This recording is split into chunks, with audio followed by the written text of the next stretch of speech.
بسم الله الرحمن الرحيم ولقد آتيناك سبعا من المثاني والقرآن العظيم صدق الله العظيم وقال تعالى إن الله وملائكته يصلون على النبي يا أيها الذين آمنوا صلوا عليه وسلموا تسليما সকলে আমরা নামাজে দুরূদ ইব্রাহিম পড়ি আল্লাহুম্মা সাল্লি আলা মুহাম্মাদিন ওয়া আলা আলি মুহাম্মাদ কামা সাল্লাইতা আলা ইব্রাহিম ওয়া আলা আলি ইব্রাহিম إنك حميد مجيد اللهم بارك على محمد وعلى آل محمد كما باركت على إبراهيم وعلى آل إبراهيم إنك حميد مجيد জান্নাতে ঘর হবে তোমার জন্য জান্নাতে ঘর হবে তোমার জন্য কোরআন পড়ো তাকে পড়েই মেনো কোরআন পড়ো তাকে পড়েই মেনো জীবনকে করো প্রসন্ন জান্নাতে ঘর হবে তোমার জন্য হাদিস পড়ো তাকে পড়েই মেনো জীবনকে করো প্রসন্ন জান্নাতে ঘর হবে তোমার জন্য জান্নাতে ঘর হবে তোমার জন্য সকলে বলেন আমিন আলহামদুলিল্লাহ মৌলভী বাড়ি দারুল আরকাম মাদ্রাসা এতিমখানার উদ্যোগে হাফেজ সাদরদের পাগড়ি প্রদান উপলক্ষে বার্ষিক ইসলামী মাহফিলের সম্মানিত সভাপতি সাহেব আমন্ত্রিত ওলামায়ে কেরাম আমার সামনে উপবিষ্ট মুরব্বিয়ানে আযম মাদ্রাসা কোরআনের পাখি তলেবে আলেম পর্দার আড়ালের অবস্থানরত আমার শ্রদ্ধেয় মা ও বোনেরা আসুন আমরা সকলে মিলে মহান রব্বুল আলামিনের দরবারে শুকরিয়া জ্ঞাপন করি যে আল্লাহ তাআলা আমাদেরকে আজকে জালিসুর রহমান মজলিস গুনাহ মাফের মজলিস ইসলামী মাহফিলে আসার বসার এবং কিছু কথা কোরআন থেকে বলা এবং শোনার তৌফিক দান করেছেন সেই মহান রব্বুল আলামিনের দরবারে হৃদয় নিংড়ানো আওয়াজ দিয়ে সকলে একবার কালিমাতুশ শুকর আদায় করি সকলে বলি আলহামদুলিল্লাহ সম্মানিত হাজিরিন আমি আপনাদের সামনে ছোট্ট একখানা আয়াতে কারিমা তেলাওয়াত করেছি যে আয়াতের ভিতরে আল্লাহ সুবহানাহু ওয়া তাআলা তিনার নবীকে আমাদের প্রিয় নবী মুহাম্মদুর রাসূলুল্লাহ সকলে বলেন সাল্লাল্লাহু আলাইহি ওয়াসাল্লাম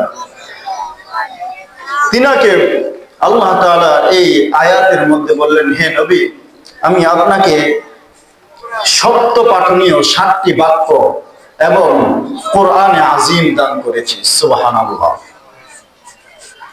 সত্য পাঠনীয় 7টি বাক্য যে 7টি বাক্য আল্লাহ পাক রব্বুল আলামিন নবীজিকে দান করেছেন সেই 7টি বাক্য মুফাসসিরিনে কেরামগণ বলেন সেই 7টি বাক্যের মধ্যে প্রধানতম সূরা হচ্ছে সূরাতুল ফাতিহা পবিত্র কোরআনের সবচাইতে মহিমান্বিত এবং সম্মানিত সূরা সবচাইতে দামি সূরার নাম হচ্ছে সূরাতুল ফাতিহা বুখারীর বর্ণনা মুহাম্মদুর রাসূলুল্লাহ সাল্লাল্লাহু আলাইহি ওয়াসাল্লাম বলেন আযমুস সূরা ফিল কুরআন, অর্থাৎ কোরআনের সবচেয়ে দামি সূরা হচ্ছে সূরাতুল ফাতিহা।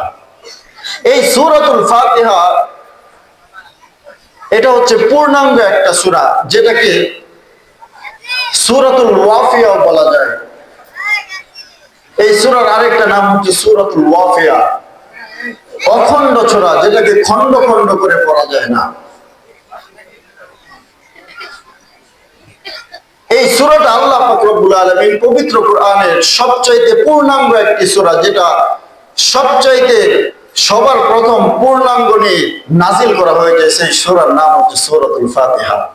আউয়ালুস সূরা নাযালা কামিলাম মিনাল কুরআন। কোরআনের সবচাইতে দামি এবং সবচাইতে পূর্ণাঙ্গ যে সূরা, সেই সূরাটার নাম হচ্ছে সূরাতুল ফাতিহা। সেই সূরাতুল ফাতিহা থেকে ইনশাআল্লাহ আমরা আলোচনা করব। ধৈর্য সহকারে মনোযোগ দিয়ে আমরা কথাগুলি শ্রবণ করার চেষ্টা করব। আল্লাহ তাআলা আমাদের সকলকে তৌফিক দান করুন। সকলে বলেন আমিন। সম্মানিত হাজিরিন, এই সূরার শুরুতে আল্লাহ তাআলা তিনার নিজের বরত্বের বর্ণনা দিলেন। রব্বুল আলামিন সর্বপ্রথম তিনার পরিচয় দিলেন, আলহামদুলিল্লাহি রাব্বিল আলামিন। আল্লাহ পাক রব্বুল আলামিন বলেন সমস্ত প্রশংসা ওই আল্লাহর জন্য, যিনি হচ্ছেন জগৎ সমূহের প্রতিপালক, যিনি হচ্ছেন বিশ্ব জগতের প্রতিপালক।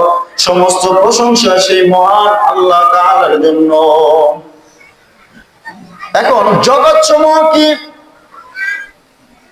আমরা যে দুনিয়াতে বসবাস করি, মহাজগতের তুলনায়, মহাবিশ্বের তুলনায় এই পৃথিবী একটা সরিষার দানা সম পরিমাণ না। তবু এই পৃথিবীটা কত বড় জানেন? পাহাড় পর্বত, নদী নালা, খাল বিল, সাগর মহাসাগর, উত্তর মেরু দক্ষিণ মেরু, বাংলাপিডিয়া.com এর তথ্য অনুযায়ী এই পৃথিবীর মোট আয়তন হচ্ছে 1,50,10,00,000 বর্গ কিলোমিটার। সুবহানাল্লাহ। আর তোমার আমার রব বলেন রব্বিল আলামিন, আমি আল্লাহ জগৎ সমূহের পালন কর্তা। আপনি হয়তো মনে মনে চিন্তা করতেছেন পৃথিবীটা কত বড়। ধারণা তোমার ভুল। ভোর হওয়া মাত্র যেই সূর্যি মামা তোমাদেরকে আলো দেয়, আমাদের বিজ্ঞানীগণ বলে এই সূর্যটা হচ্ছে এই পৃথিবীর চাইতে 13 লক্ষ গুণে বড়। আপনি হয়তো মনে মনে চিন্তা করতেছেন এই সূর্যটা কত বড়। অবাক করে দিয়ে বলতে চাই, বেটেলডুইস নামক একটা তারকা আছে, যেটা আমাদের এই আসমানে। আমাদের বিজ্ঞানীগণ বলেন বেটেলডুইস নামক যে তারকাটা আছে, এই তারকাটা হচ্ছে সূর্যের চাইতে 33 কোটি গুণে বড়। সুবহানাল্লাহ। এরকম ভাবে বেটেলডুইস, প্রক্সিমা সেন্ট্রাই, আলফা সেন্ট্রাই, এমন বিশাল বিশাল 500 বিলিয়ন তারকা নিয়ে মহাকাশের এক একটা এলাকা গঠিত হয়, যাদেরকে বিজ্ঞানীদের ভাষায় বলা হয় গ্যালাক্সি। আর তোমার আমার রব বলেন রব্বিল আলামিন, আমি আল্লাহ হলাম জগৎ সমূহের পালন কর্তা। এখন আব্বাজান আসেন, জগৎ সমূহের পালন কর্তা আমরা পাইলাম। পৃথিবী কত বড়? পৃথিবীর চাইতে সূর্য বড়। সূর্যের চাইতে বেটেলডুইস নামক একটা তারকা আছে, এই তারকাটা বড়। এর একটা পরিসীমা পাইলাম। এখন আমরা যদি জিজ্ঞেস করি তাহলে প্রথম আসমানটা কত বড়, এই ব্যাপারে বলতে গেলেই ঝামেলা। আসুন আমরা নবীর কাছে জিজ্ঞেস করি, নবী প্রথম আসমান কত বড়? নবী উত্তর দেন, তোমাদের হাতের যে আংটি আছে, সেই আংটিটা যদি সাহারা মরুভূমিতে যদি হারায়া যায়, সেই আংটিটা যেমন খুঁজে পাওয়া সম্ভব না, প্রথম আসমানকে যদি দ্বিতীয় আসমানে তুলে দেওয়া হয়, তাহলে এমনই ভাবে আংটির মতো হারায়া যাবে, প্রথম আসমানকে খুঁজে পাওয়া সম্ভব না। সুবহানাল্লাহ। এখন প্রথম আসমান, এই পৃথিবীর সবচাইতে কাছের তারকার নাম হচ্ছে প্রক্সিমা সেন্ট্রাই। আমাদের বিজ্ঞানীগণ তারা তাদের মাথা ঘষে মেজে একটা রকেট বানিয়েছে, সেই রকেটের নাম হচ্ছে অ্যাপোলো 11। আব্বাজান অ্যাপোলো 11 দিয়ে কোনো ব্যক্তি যদি এই প্রক্সিমা সেন্ট্রাই নামক তারকায় পৌঁছতে যায়, ওই ব্যক্তির সময় লাগবে 1,15,000 বছর, যা পৃথিবীর মানুষ দ্বারা সম্ভব না। আর এই অ্যাপোলো 11 নামক রকেটটা 1 সেকেন্ডে চলে 11 কিলোমিটার, 1 মিনিটে চলে 660 কিলোমিটার, আর 1 ঘন্টায় চলে 39,000 কিলোমিটার। এই অ্যাপোলো 11 নামক রকেট দিয়ে কেউ যদি পৃথিবীর সবচাইতে কাছের তারকা প্রক্সিমা সেন্ট্রাইতে যদি পৌঁছে যায়, তাহলে তার সময় লাগবে 1,15,000 বছর, যেটা কোনো মানুষের দ্বারা সম্ভব না। আর তোমার আমার রব বলেন রব্বিল আলামিন, আমি আল্লাহ হলাম জগৎ সমূহের পালন কর্তা। জগৎ সমূহ পালন করতে আমরা মোটামুটি বুঝলাম। এখন জগৎ সমূহ পালন করতে যেহেতু তিনি, তাহলে প্রথম আসমান, দ্বিতীয় আসমান, তৃতীয় আসমান, এমন ভাবে 7 আসমান। আল্লাহ পাক রব্বুল আলামিন পবিত্র কোরআনে সূরা নাবার 12 নম্বর আয়াতে রব্বুল আলামিন বলেন ওয়া বানাইনা ফাওকাকুম সাবআন শিদাদা। আল্লাহ তাআলা বলেন আমি তোমাদের মাথার উপরে 7 তবক আসমান বানিয়ে দিয়েছি। সুবহানাল্লাহ।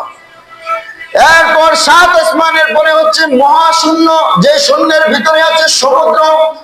এই কথাটাই পবিত্র কোরআনে সূরা হুদের 7 নম্বর আয়াতে রব্বুল আলামিন বলেন, বিশেষ অংশে আল্লাহ পাক রব্বুল আলামিন বলেন ওয়া কানা আরশুহু আলাল মা। আর 7 আসমানের উপরে আল্লাহ তাআলার আরশটা হচ্ছে পানির একটা সমুদ্রের উপরে। সকলে বলেন সুবহানাল্লাহ। তাহলে প্রথম আসমান, দ্বিতীয় আসমান, চতুর্থ আসমান, পঞ্চম আসমান, ষষ্ঠম আসমান, সপ্তম আসমান, এরপরে রবের আরশ, এরপরে কুরসি, সব কিছুর পরিচয় পেলাম। এইভাবে আল্লাহ পাক রব্বুল আলামিন তিনার এত বড়ত্ব, এত বড় করে যেহেতু সূরা ফাতিহার শুরুতে নিজের পরিচয় দিয়েছে, এখন পাবলিক তো মনে মনে চিন্তা করতেছে বাবারে বাবা কত বড় ক্ষমতার অধিপতি। এখন ভিতরে একটা ভয় চলে আসছে, এত বিশাল জগতের তিনি মালিক, না জানি তিনার দাপটটা কেমন হতে পারে। আল্লাহ বলে বান্দা ভয় পাস না, সাবধান বান্দা, ভয় পাস না। 2 নম্বর আয়াত আল্লাহ তাআলা নাজিল করে জানিয়ে দিলেন আর রহমানির রহিম। আল্লাহ তাআলা বলেন আমি হচ্ছি রহমান, পরম করুণাময়, অসীম দয়ালু, যার দয়ার কোনো শেষ নাই। এখন তিনি কেমন বান্দার প্রতি রহিম, কেমন রহমান, এই ব্যাপারে বেশি কিছু বলার দরকার নাই। পবিত্র কোরআনের সূরা ফুরকান আয়াত নাম্বার 70 রব্বুল আলামিন বলেন ইল্লা মান তাবা ওয়া আমানা ওয়া আমিলা আমালান সালিহান ফাউলাইকা ইউবাদদিলুল্লাহু সাইয়্যাতিহিম হাসানাত। আল্লাহ পাক রব্বুল আলামিন বলে কোন ব্যক্তি যদি তার নিজের গুনাহসমূহের জন্য আল্লাহর কাছে অনুতপ্ত হয়ে মাফ চায়, আমার আল্লাহ পাক রব্বুল আলামিন বলেন আমি তার গুনাহগুলোকে মাফ করে দেই। সুবহানাল্লাহ। শুধু তাই নয়, তার গুনাহগুলোকে আমি নেকি দ্বারা বদল করে দেই। আব্বা জান, এখানে প্রশ্ন হতে পারে গুনাহ নেকি দ্বারা বদল করে দেয়, এত বড় ইহসান তিনি কেন করবেন? কারণ তিনি সূরা ফাতিহার শুরুতে বলে দিয়েছেন আর রহমানির রহিম, তিনি হচ্ছেন পরম করুণাময়, অসীম দয়ালু। তিনার রহমত, তিনার মাগফিরাতের কোনো কমতি নেই। এই জন্য আল্লাহ তাআলা বলেন কোন ব্যক্তি যদি 60-70 বছর পর্যন্ত আকাম কুকাম করছে, একটা ভালো কাজ করে নাই, 70 বছর পরে সে যদি আল্লাহর কাছে অনুতপ্ত হয়ে মাফ চায়, আমার আল্লাহ তাআলা বলেন আমি তার গুনাহগুলোকে মাফ করি না, তার গুনাহগুলোকে আমি নেকি দ্বারা বদল করে দেই। সুবহানাল্লাহ। যেমন আপনাদেরকে একটা এক্সাম্পল দেখাই, আপনার এই পৃষ্ঠার ভিতরে সব গুনাহ। এখন আল্লাহ তাআলা আপনার যদি এই সমস্ত সব গুনাহগুলিকে যদি আল্লাহ তাআলা মাফ করে দেয়, তাহলে খাতাটা হয়ে যাবে এরকম সাদা, কোনো আমল নেই। এরপর যখন আপনার গুনাহসমূহ সবগুলি মাফ হয়ে গিয়েছে, আপনি দুনিয়া থেকে ইন্তেকাল করেছেন, আল্লাহর কাছে সাদা খাতা নিয়ে আপনি হাজির হয়ে যাবেন। আল্লাহ তাআলা দেখবে কোনো কিছুই নাই। আপনি যে পুঁজিটা নিয়ে জান্নাতের মধ্যে প্রবেশ করবেন, এটার ভিতরে কোনো কিছুই লেখা নাই। আল্লাহ পাক রব্বুল আলামিন এটাকে যেন বান্দা যেন বিনা পুঁজিতে জান্নাতে যাওয়া থেকে যেন আটকা ফেরেশতারা না দিতে পারে, এই জন্য আল্লাহ তাআলা এই গুনাহগুলোকে নেকি দ্বারা বদল করে আপনার আমলনামার মধ্যে ঢুকিয়ে দিয়েছেন। সুবহানাল্লাহ। তাহলে তিনি হচ্ছেন রহমান, তিনি হচ্ছেন রহিম, তিনি দয়ালু, তিনার দয়ার কোনো কমতি নাই। পাবলিক এবার মনে মনে চিন্তা করতেছে, খুব তো দয়ালু, 70 বছরের আকাম কুকাম সবগুলি মাফ করে দিবে, তাহলে এখন থেকে গুনাহগুলি স্টার্ট দিতে থাকি। আল্লাহ বলেন না, 3 নাম্বার আয়াতে ভেঙে দিয়েছেন। আপনার 70 বছরের গুনাহ আল্লাহ তাআলা মাফ করবেন, এই জন্য আপনি আকাম কুকাম সবগুলি স্টার্ট দেওয়া শুরু করে দিবেন। আল্লাহ তাআলা বলেন 3 নাম্বার আয়াত নাজিল করে বলে দিলেন, মালিকি ইয়াউমিদ্দিন, সাবধান বান্দা, আমি হচ্ছে বিচার দিনের মালিক, বিচার দিবসের মালিক তিনি। গুনাহ করে তুমি পাহাড় নিয়ে আমার সামনে আসবা, আমি কিন্তু বিচার দিনের মালিক, আমি কিন্তু পুঙ্খানুপুঙ্খানুভাবে সমস্ত কিছুর হিসাব তোমার কাছ থেকে নিয়ে নেব। এই জন্য 4টি 5টি ভুল করে আসিও বান্দা, আমি কিন্তু বিচার দিনের মালিক। আমার কাছে যদি তোমরা আসো, তোমাদের সমস্ত সামানাগুলি গুছিয়ে আনবে, না হলে কিন্তু খবর আছে। এই জন্য আল্লাহ তাআলা বলেন মালিকি ইয়াউমিদ্দিন, আমি রব হচ্ছি বিচার দিনের মালিক। এইবার বান্দা মনে মনে ভয় পাইতেছে, বিচার দিনের মালিক।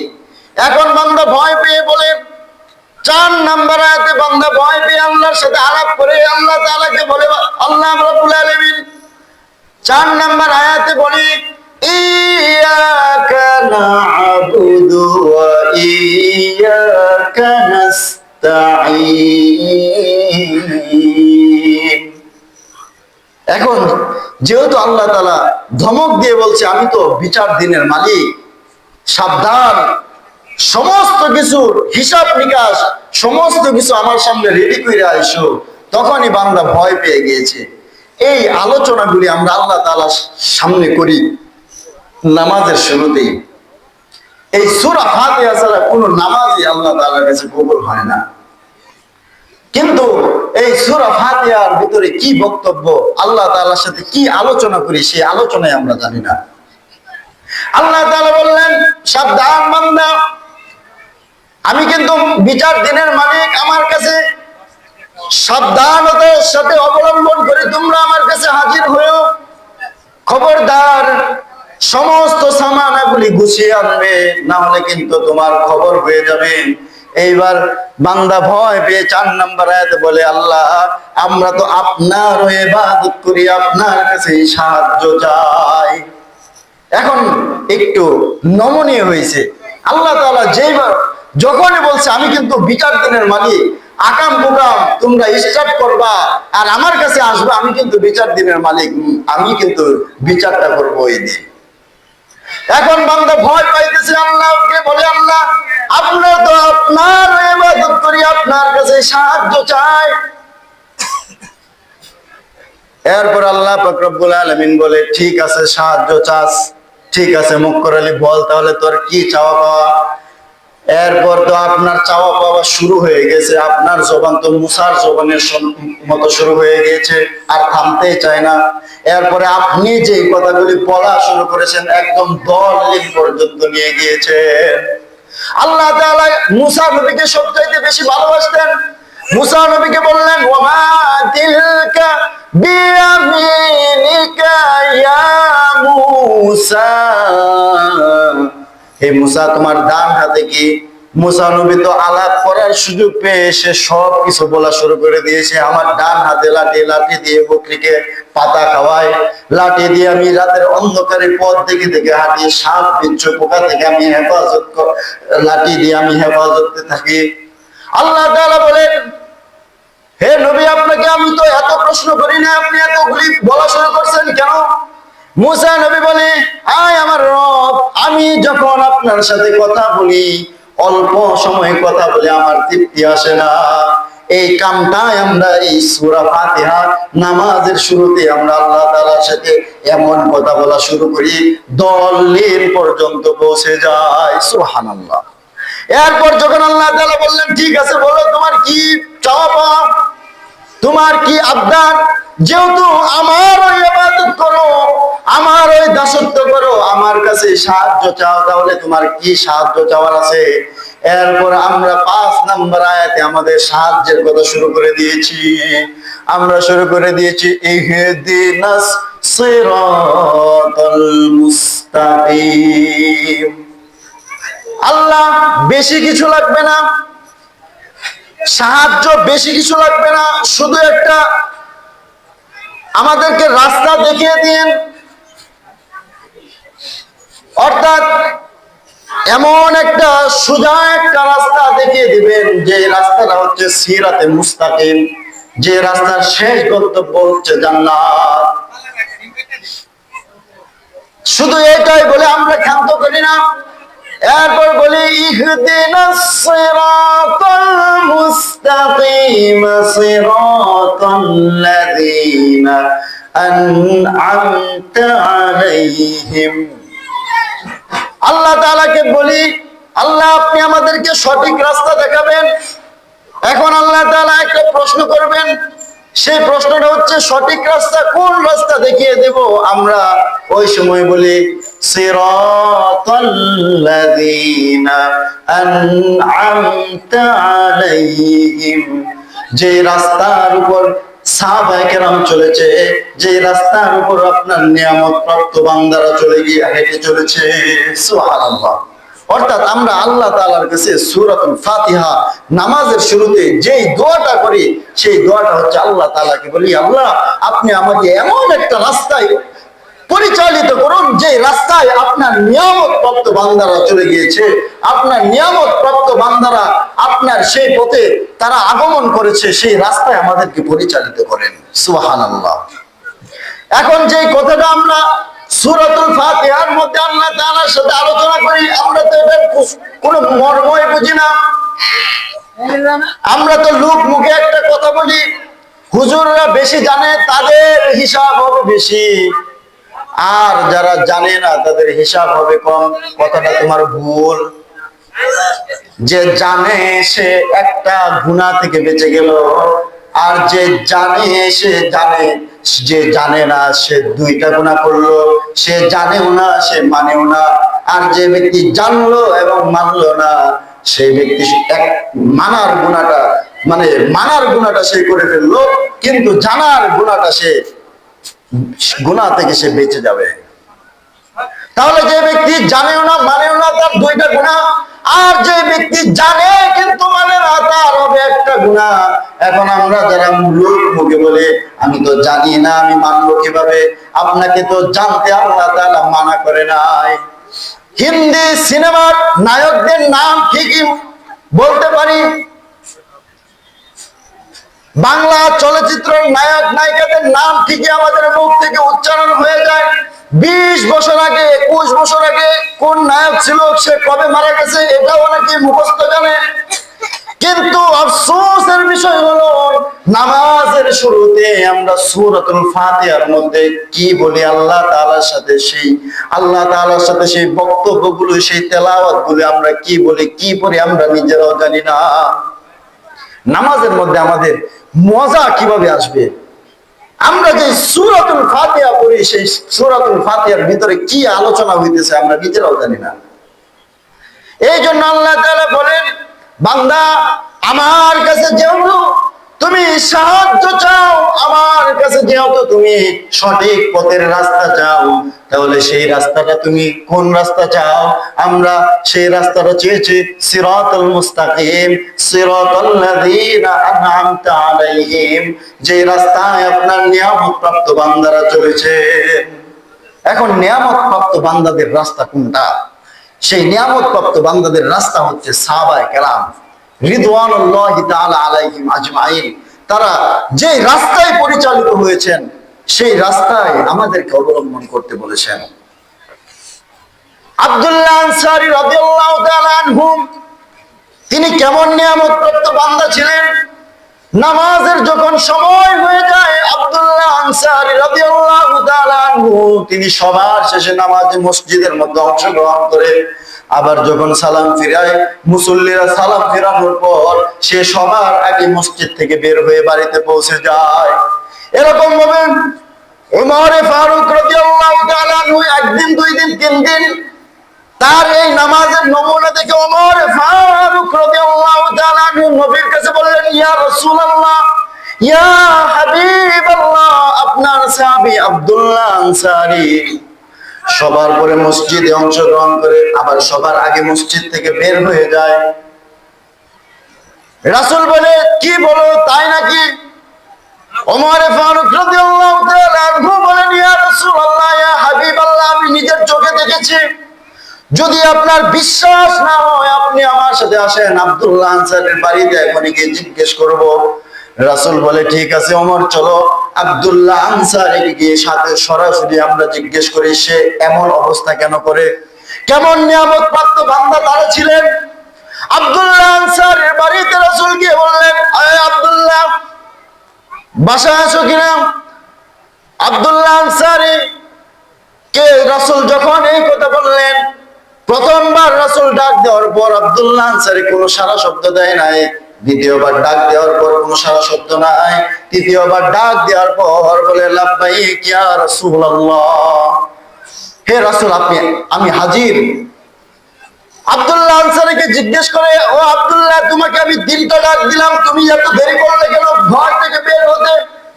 আব্দুল্লাহ আনসারী রাদিয়াল্লাহু তাআলা আনহু বলে, ইয়া রাসূলুল্লাহ, ইয়া হাবিবাল্লাহ, আমি ঘরের ভিতরে এমন একটা পরিস্থিতিতে ছিলাম, আমার কোনো জামা ছিল না গায়ে, এমন পরিস্থিতিতে আপনার সামনে আমি হাজির হব এটা আমার লজ্জা লাগতেছিল, এই জন্য আমি অপেক্ষা করতেছিলাম। যাই হোক, রাসূল বলে, আচ্ছা তুমি ঠিক মতো হাজির হতে পারো না, ওটা বাদ দিলাম, তুমি নাকি মসজিদে সবার পরে নামাজে অংশগ্রহণ করে আবার সবার আগে নামাজ থেকে বের হয়ে বাড়িতে তুমি চলে যাও, এটার কি কারণ? আব্দুল্লাহ আনসারী রাদিয়াল্লাহু তাআলা আনহু চোখের পানি ছেড়ে দিয়ে বলে, ইয়া রাসূলুল্লাহ, ইয়া হাবিবাল্লাহ, আমার ঘরে শুধুমাত্র পরনের একটা জামা আছে, যে জামাটা আমি পরে নামাজ পড়ে মসজিদ থেকে বের হয়ে আমার স্ত্রীকে আমি সেই জামাটা দেই, সেই জামা পরে আমার স্ত্রী তারপর নামাজ আদায় করি। নবীজি চোখের পানি ছেড়ে দিলেন, বললেন, আব্দুল্লাহ, এত কষ্টে আছো, কখনো তো বলো না। যাই হোক, তুমি এত কষ্টে আছো, কিন্তু ওই যে গাছ আছে, ওই গাছের মধ্যে তোমার সন্তানকে তুমি বেঁধে রাখছো শিকল দিয়ে, এটার কারণ কি? রাসূলকে বলে, আব্দুল্লাহ বলে, ইয়া রাসূলুল্লাহ, ইয়া হাবিবাল্লাহ, আমার ঘরের উঠানের পাশে একটা খেজুর গাছ আছে, ওই খেজুর গাছের খেজুর আমার উঠানের মধ্যে পড়ে, আর ইহুদির খেজুরের গাছের খেজুর যদি আমার সন্তান খায়, তাহলে সেই সন্তান সেই ইহুদির খাবার খাওয়ার কারণে তার সেই জায়গাটা জাহান্নামের মধ্যে আল্লাহ তাআলা পুরাবে। এই জন্য সন্তানকে আমি শিকল দিয়ে বেঁধে রেখেছি। রাসূল বলেন, আব্দুল্লাহ, তুমি তো সবচাইতে সৌভাগ্যশীল ব্যক্তি, তুমি হচ্ছে সবচাইতে গুণী একজন ব্যক্তি, দামি একজন ব্যক্তি, যে ব্যক্তি কিনা তুমি তোমার সংসার, তোমার সন্তানাদি সবকিছুকে তুমি আল্লাহর রাস্তার জন্য চলার জন্য, সিরাতে মুস্তাকিমে চলার জন্য আফরান ভাবে চেষ্টা করতেছো। সুবহানাল্লাহ। এই জন্য আব্দুল্লাহ আনসারী ছিলেন এত দামি, তারা নিয়ামতপ্রাপ্ত বান্দা। আর আমাদের ঘরের ভিতরে 150 কাপড় সুকেসের ভিতরে আছে, আবার কিছু বাইরে আছে। মসজিদে নামাজের আজান কানের মধ্যে আসে, আর আপনি মুখের মধ্যে এরকম ভাবে বিদ্যুতের লাইনটা আপনি লাগিয়ে লাগিয়ে আর দুইটা চোখকে আপনি সেই গ্লাসের মধ্যে দিয়ে রাখেন, বিদ্যুতের লাইন মানে সিগারেট মুখের মধ্যে দিয়ে, আর ওই সুন্দর গ্লাসের ভিতরে জান্নাতের হুরপরিদেরকে দেখে, নাউজুবিল্লাহ। আর এইদিকে মুসলমানরা নামাজ শেষ করে বের হয়ে যায়, আর তাদেরকে নিয়ে ঠাট্টা বিদ্রূপ অনেকেই করে। এই জন্য নিয়ামত প্রাপ্ত বান্দা হচ্ছে তারা যারা এট এ টাইম আল্লাহর দ্বীনের জন্য, আল্লাহর হুকুম বাস্তবায়নের জন্য সব সময় নিজেকে প্রস্তুত রাখে। তারাই হচ্ছে আল্লাহর নিয়ামত প্রাপ্ত বান্দা, তারাই হচ্ছে সিরাতে মুস্তাকিমের উপর তারা প্রতিষ্ঠিত আছে। সুবহানাল্লাহ। এখন বুঝতে পারছেন সিরাতে মুস্তাকিম কোন রাস্তা। আপনি যদি 5 ওয়াক্ত নামাজ পড়েন, আল্লাহর হুকুম সঠিকভাবে মানেন, আপনার মেয়ে ভার্সিটিতে যায় আর আপনি গোয়েন্দা লাগিয়ে দেন, বা আপনি গিয়ে দেখেন আপনার মেয়ে ভার্সিটিতে গিয়ে কোন ক্লাস করে, গার্লফ্রেন্ড বয়ফ্রেন্ডের ক্লাস করে নাকি স্যারের দেয়া বইয়ের ভিতরে যে পড়ালেখা আছে ওই ক্লাসগুলি করে কিনা, আপনার স্ত্রী, আপনি হাজী সাহেব হয়ে মক্কা থেকে এসেছেন, কারণ পোস্টারের মধ্যে নাম দেওয়ার শুরুতে আলহাজ লাগাইলে একটা টাইটেল, একটা বড় টাইটেল হয়ে যায়, মানুষ তো আমাকে সম্মান করবে, হাজী সাহেব বলে ডাকবে। কিন্তু আপনার স্ত্রী ঘর থেকে যখন মার্কেট করতে বের হয়ে যায়, মুখের মধ্যে পর্দা থাকে না। আপনি যত বড় মক্কার খেজুরটা হয়ে যান না কেন, রাসূল বলেন আদ-দাইয়ুসু লা ইয়াদখুলুল জান্নাহ, দাইয়ুস ব্যক্তিরা কখনোই জান্নাতের মধ্যে প্রবেশ করতে পারবে না। আপনার স্ত্রী হাটে বাজারে যায়, মার্কেটে যায়, পর্দা করে না, ঠিক মতো মাথায় ঘুমটা দেয় না, আর আপনি মসজিদের দেয়াল আপনি ভেঙে ফেলতেছেন নামাজ পড়তে পড়তে, কপালের মধ্যে কালো দাগ ফালাইয়া দিয়েছেন। খোদার কসম, আপনি যদি আপনার পরিবার পরিজনকে যদি জাহান্নামের আগুন থেকে না বাঁচাতে পারেন, এই ব্যক্তিরাই, আপনার পরিবারের এরাই আপনাকে জাহান্নামের মধ্যে নিক্ষেপ করবে। হাসরের ময়দানটা কেমন হবে? আল্লাহ পাক রব্বুল আলামিন বলেন, ইয়াউমা ইয়াফিরুল মারউ মিন আখিহি ওয়া উম্মিহি ওয়া আবিহি ওয়া সাহিবাতিহি ওয়া বানিহি। হাসরের ময়দানে আপনার একটা নেকি প্রয়োজন হবে, শুধুমাত্র একটা নেকি। আল্লাহ তাআলা বলবে, কলিমুদ্দি তোমার আমলটা দেখি। হ্যাঁ, আমল তো দেখলাম, তুমি তো দান খেতে গিয়ে জোহরের নামাজ পড়ো নাই, শ্বশুর বাড়ি গিয়ে ফজরের নামাজ পড়তে পারো নাই, এখন তুমি জান্নাতে যাওয়ার লাগে তো তোমার একটা নেকির প্রয়োজন পড়তেছে। এতদিন পর্যন্ত তুমি যা আমল করেছো, দান সৎকার করছো, সবগুলিকে আমি প্লাস মাইনাস করছি, এখন দেখি একটা আমল লাগে তুমি জান্নাতে যাওয়ার জন্য, আর নয় তোমাকে জাহান্নামে পাঠিয়ে দেওয়া হবে। এখন বান্দা কান্না শুরু করে দিবে, হাও মাও করে কান্দবে, জন্মের কান্না। একটা নেকির কারণে রব বলবেন তোমাকে go to the hell fire, জাহান্নামের দিকে তোমাকে ফায়ার করে দিবে। এমন সময় যখন কান্না করতে থাকবে, দুনিয়ার মানুষকে যখন ফাঁসির কাস্টে ঝুলানো হয়, তখন তাকে জিজ্ঞেস করা হয়, ফাঁসি দেওয়ার আগে তোমার শেষ ইচ্ছা কি? আল্লাহ তাআলা ওই সময় জাহান্নামীদেরকে বলবে, তোমার শেষ ইচ্ছা কি? সে তখন বলবে, রব্বুল আলামিন, আমার শেষ একটা রাস্তা আছে, আমার মা আছে, আমার বাবা আছে, আমার বোন আছে, আমার স্ত্রী আছে, আমার ভাই আছে, আমি তাদের কাছ থেকে গিয়ে একটা নেকি নিয়ে আসবো, আমাকে একটু সুযোগ দেন। আল্লাহ তাআলা এই কথাই কোরআনে তুলে দিলেন। আপনি কি হাসরের ময়দানে একটা নেকির জন্য আপনার মার কাছে গিয়ে ধর্ণা দিবেন, আপনার বাবার কাছে গিয়ে ধর্ণা দিবেন, আপনার স্ত্রীর কাছে গিয়ে ধর্ণা মারবেন, কিন্তু তারা একটা নেকি কখনোই আপনাকে দিবে না। এই জন্য আল্লাহ তাআলা শুরুতে বললেন, ইয়াউমা ইয়াফিরুল মারউ মিন আখিহি ওয়া উম্মিহি ওয়া আবিহি ওয়া সাহিবাতিহি ওয়া বানিহি। আল্লাহ তাআলা বললেন, ইয়াউমা ইয়াফিরুল মারউ মিন আখিহি, সর্বপ্রথম একটা নেকির জন্য যাবে ভাইয়ের কাছে। এখন ভাই আপনাকে দেখে কেমন ভাবে দৌড়াবে? ইয়াফিরু শব্দের শাব্দিক অর্থ হচ্ছে, বাংলায় হচ্ছে খেচ্ছে দৌড় দিবে, আমরা ময়মনসিংহের আঞ্চলিক ভাষায় বলি জুড়ে দৌড় দিবে। ইয়াফিরু শব্দের অর্থ হচ্ছে দ্রুত গতিতে দৌড়াবে।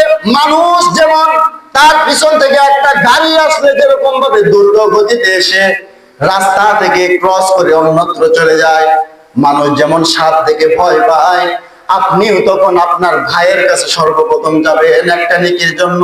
আপনার ভাইয়ের কাছে যখন একটা নেকি যাইবেন, আপনার ভাই আপনাকে দেখে এরকম ভাবে এত দ্রুত গতিতে দৌড়ে চলে যাবে। এখানে আল্লাহ তাআলা ভাইয়ের নামটা কেন দিলেন? ভাইয়ের নামটা এই কারণে দিয়েছে, কারণ দুনিয়াতে আপনি যত অন্যায় করেন না কেন, আপনি যত অপরাধ করেন না কেন, আপনি যদি আপনার ভাইয়ের কাছে গিয়ে বলেন আমাকে অমুক ব্যক্তি মেরেছে, তৎক্ষণাৎ কি আপনার ভাই বলবে এই চল আমরা তার প্রতিশোধ নেব? ভাই কিন্তু ভাইয়ের অপরাধ আছে কিনা বা ভাই নির্দোষ কিনা এটা যাচাই বাছাই করে না, কারণ এক ভাই আরেক ভাইয়ের তার রক্ত আছে শরীরে। এই জন্য ভাই তার ভাইয়ের প্রতিশোধ নেওয়ার জন্য যেরকম দ্রুত গতিতে যাওয়ার জন্য চেষ্টা করবে, ওই সময় হাসরের ময়দানে সমস্ত ব্যক্তি একটা নেকির কারণে তার ভাইয়ের কাছে যাবে, তার ভাই তাকে একটা নেকি দিতে অস্বীকার করবে। এরপর যাবে ওয়া উম্মিহি, তার মার কাছে। তার মার কাছে গিয়ে একটা নেকি চাইবে, বলবে মা পৃথিবীতে আপনি সবচাইতে বেশি আমাকে ভালোবাসতেন, আদর করতেন, আপনার ভালোবাসার তুলনা পৃথিবীর মধ্যে আর কারো হতে পারে না। এই জন্য মার কাছে গিয়ে সে একটা নেকি চাইবে, সেই মা একটা নেকি দিতে অস্বীকার যাবে, বলবে পৃথিবীতে আমার কোনো বিবাহ হয় নাই। বাবার কাছেও যাবে একটা নেকির জন্য। মুফাসসিরিন কেরামগণ বলেন, আব্দুল্লাহ ইবনে আব্বাস রাদিয়াল্লাহু তাআলা আনহু বর্ণনা করেন, রাসূল আকরাম সাল্লাল্লাহু আলাইহি ওয়াসাল্লাম বলেন 500 বছর পর্যন্ত মার পায়ের মধ্যে আর বাবার পায়ের মধ্যে পড়ে থাকবে, একটা নেকি দিবে না। এরপরে যাবে স্ত্রীর কাছে, সন্তানের কাছে, তারাও একটা নেকি দিবে না। মুহতারাম হাজিরিন, এরপর যখন সবার কাছ থেকে ফিরে আসবে, তখন আল্লাহ তাআলার কাছে যখন ফিরে আসবে, আল্লাহ তাআলা বলবেন এই পৃথিবীতে যারা তোমার দুনিয়াতে যারা বসবাস করেছিল, এরা তোমার কেউ ওই দিন আপনার আমার আপনজন হবে না। এই জন্য মুহতারাম হাজিরিন, সিরাতে মুস্তাকিম হচ্ছে তাদের রাস্তা, যে রাস্তায় তারা পরিচালিত হবে, তাদের ব্যক্তিগত লাইফ, তাদের সাংসারিক লাইফ, তাদের পার্সোনাল লাইফ, তাদের এরকম ভাবে বিবি বাচ্চা যত কিছু আছে সবকিছু আল্লাহর হুকুম অনুযায়ী যারা পরিচালিত করবে, তারাই হচ্ছে সিরাতে মুস্তাকিম। এখন শেষের অংশে আল্লাহ তাআলা বলেন, আমরা যে বক্তব্যটা আল্লাহর কাছে পেশ করি, সেই বক্তব্য হচ্ছে ইহদিনাস সিরাতাল মুস্তাকিম সিরাতাল লাযিনা আনআমতা আলাইহিম। এখন যেই রাস্তা আমরা চাইলাম, রাস্তা তো চাইলাম একটা, এখন কোন রাস্তায় আমরা পরিচালিত হব না, কোন রাস্তাকে আমরা পছন্দ করি না, এই কথাটা আমরা শেষে বলি। গায়রিল মাগদুবি আলাইহিম ওয়ালাদ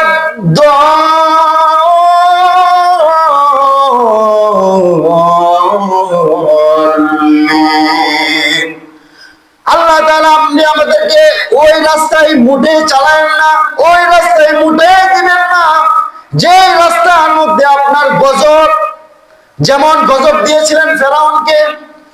মোহতারাম হাজিরিন, আমি এই দলিলের এই ব্যাখ্যাটা করে আমি আমার সংক্ষিপ্ত আলোচনা শেষ করব। সময় কম পেয়েছি, যার কারণে ভূমিকাও বিস্তারিত বলতে পারি নাই। এই সূরা নাজিলকে তো প্রেক্ষাপট নিয়ে আপনাদের সামনে আলোচনা করতে পারি নাই, কোন হাদিসও আমি টানি নাই, যাতে করে এই সূরাটার সারমর্মটা আমি আপনাদের সামনে পেশ করতে পারি। এখন দলিল শব্দ আমরা কি বলি? পথভ্রষ্ট। এখন পথভ্রষ্ট কাকে বলা হয়? অর্থাৎ সঠিক রাস্তা চেনার পরে যে ব্যক্তি উল্টো রাস্তায় চলে, ভুল পথে চলে, তাকে বলা হয় পথভ্রষ্ট। সঠিক রাস্তা ফেরাউনও চিনত, সঠিক রাস্তা নমরুদেও চিনত, কিন্তু তারা সঠিক রাস্তা চেনার পথেও ভুল পথে হেঁটেছে। তারাই হচ্ছে দলিল, তাদের পথে আপনি আমাদেরকে পরিচালিত করবেন না। এখন ফেরাউন আবু বকরের চাইতে আল্লাহকে বেশি চিনত, কারণ ফেরাউন তো আল্লাহ তাআলার কাছ থেকে সরাসরি ভাবে পুরস্কার এনেছেন দুনিয়ার বুকে। ফেরাউন যখন নিজেকে খোদা দাবি করলো, এখন নীল নদের পানি নাই, সমস্ত ব্যক্তিরা এসে, গণ্যমান্য ব্যক্তিরা এসে বলে, খোদা আপনি যেহেতু আমাদের খোদা হবেন, তাহলে নীল নদের পানির কারণে আমাদের গবাদি পশু, আমাদের বিবি বাচ্চা, আমরা নিজেরা পর্যন্ত পানির পিপাসায় মরে যাওয়ার উপক্রম হয়ে গিয়েছি। আপনি তাড়াতাড়ি পানির ব্যবস্থা করেন। যদি না ব্যবস্থা করতে পারেন তাহলে তো আপনি কখনো খোদা হতে পারেন না। ফেরাউন তো এবার ধরা খেয়ে গেছে। ফেরাউন বলে, ঠিক আছে আপনারা যান, আমি আগামীকাল পানির ব্যবস্থা করতেছি।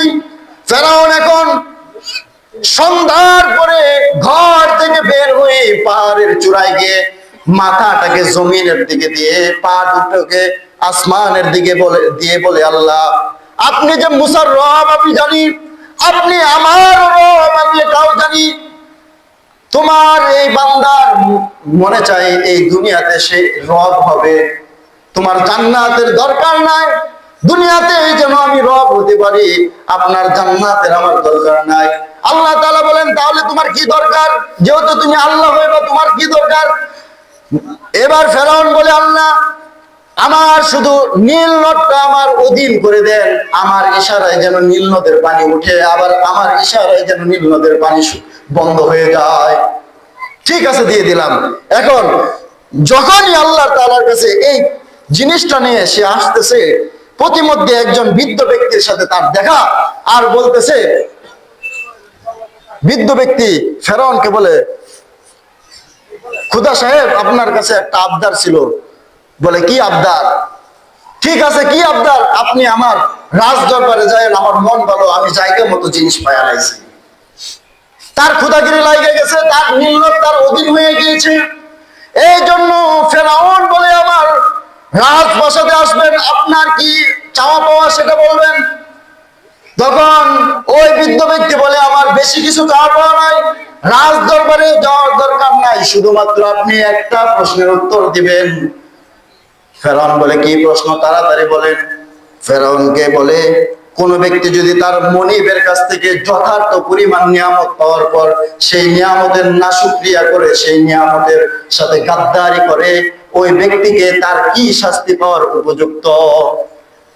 কয়, কোন ব্যক্তি যদি তার মনিবের কাছ থেকে সঠিক পরিমাণে নিয়ামত পাওয়ার পরেও সেই মনিবের সাথে গাদ্দারি করে, তাকে নীল নদের পানিতে চুবাইয়া মারা দরকার। কই, এই জিনিসটা আপনি লেখা দিতে পারবেন?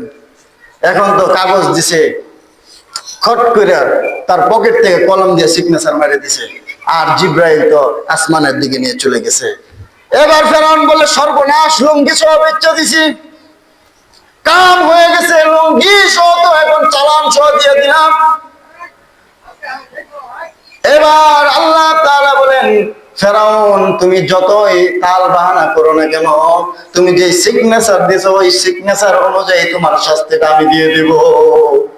সেই রাস্তাটা হচ্ছে, ফেরাউন রাস্তা চিনার পথেও যে সে চিনার পরেও সে অবৈধ রাস্তায় নিজেকে পরিচালিত করেছে, সে হচ্ছে পথভ্রষ্ট। এখন বলেন, যারা বিড়ি খায়, বিড়ি খাইলে কি? বিড়ি খাইলে কি আব্বাজান? বিড়ি খাইলে গুনাহ, আপনি জানেন, আপনি পথভ্রষ্ট। সিনেমা দেখলে গুনাহ, আপনি জানেন, কেন দেখেন? আপনি পথভ্রষ্ট। জানার পরেও কোন ব্যক্তি যদি উল্টো পথে চলে, সেই ব্যক্তিটাই হচ্ছে পথভ্রষ্ট। এই জন্য মুহতারাম হাজিরিন, এই সূরাতুল ফাতিহার সারাংশ এটাই।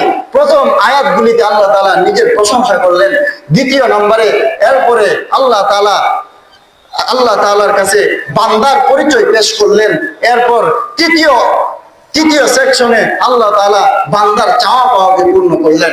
এই তিনটা মাধ্যম দিয়ে আল্লাহ তাআলা এই বান্দার জন্য এই সূরাতুল ফাতিহাকে একটা লেটার শুরু, একটা অভিনন্দন নামা শুরু, আল্লাহ তাআলা দরখাস্ত নামা শুরু আমাদের জন্য দিয়েছেন। সুবহানাল্লাহ।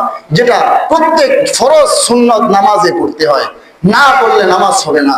এই জন্য মুহতারাম হাজিরিন, আমরা এই আজকে যেই মাদ্রাসা নিয়ে ইনশাআল্লাহ কিছু কথা বলার চিন্তা ভাবনা ছিল, সময় অল্প। আপনারা এই মাদ্রাসাকে ভালোবাসবেন, মাদ্রাসায় এতিম বাচ্চারা পড়ালেখা করেন, তাদেরকে স্নেহ দিবেন, ভালোবাসা দিবেন।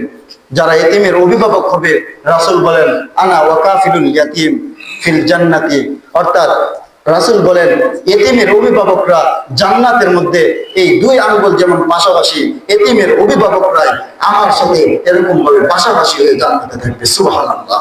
এতিমদেরকে ভালোবাসবেন, ছাত্রদেরকে মহব্বত করবেন, পারলে তাদের মাথায় হাত বুলিয়ে দিবেন, তাদের কাছ থেকে দোয়া নেবেন। আল্লাহ তাআলা আমাদের সকলকে যে আলোচনা করেছে সেই আলোচনার উপর সকলকে আমল করার তৌফিক দান করুন। আমিন। ওয়া আখিরু দাওয়ানা আলহামদুলিল্লাহি রাব্বিল আলামিন। আসসালামু আলাইকুম ওয়া রাহমাতুল্লাহি ওয়া বারাকাতুহু।